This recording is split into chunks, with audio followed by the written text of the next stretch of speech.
Vítajte pri predstavení produktu RDM Flipper, respektíve Flipper, ktorý je náš klasický autošampón. Teraz ti ukážem, ako najlepšie umývať svoje autičko metodou dvoch vedier. Je dobré, keď máš teda pri sebe pripravenú jedno vedierko, druhé vedierko. Obidve mali obsahovať takýto separátor, ktorý ti oddeluje špinavé časti, respektíve špinu od toho, keď tam budeš umývať rukavicu. Je dobré mať v jednom vedere, kde budeš pchať špinavú rukavicu teplú vodu, pretože to trochu pomáha tomu, aby sa rukavica viac očistila.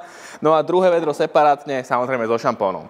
Vždy ideš metódou tak, že dáš tú rukavicu do čistej vody so šampónom, prejdeš diel, povedzme kapotu, možno aj svetlo a tak ďalej, podľa toho, ako je zašpinené to autičko, dáš do druhého vedra s teplou vodou, trošku ju tam ošpliecháš o to, aby sa očistila, vyžmýkáš, dáš do vedra so šampónom a ideš na ďalší diel.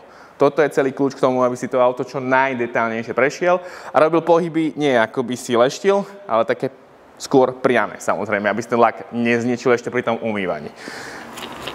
Otvoríš si krásny produkt, fakt vonia brutálne.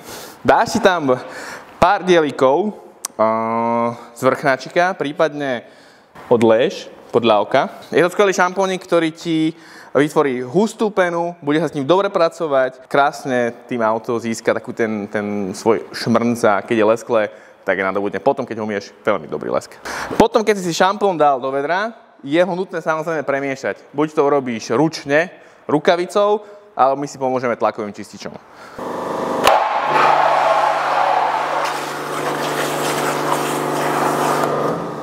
No a teraz následne zoberieš rukavicu, ponoríš ju do šampóna a ideš rovno na prvý diel, napríklad na kapotu.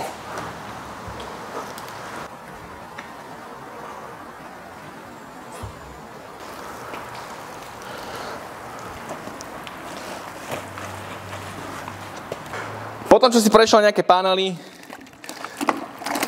vyžmýkaš rukavicu v druhom vedre. No a prejdeš do prvého a znova na auto.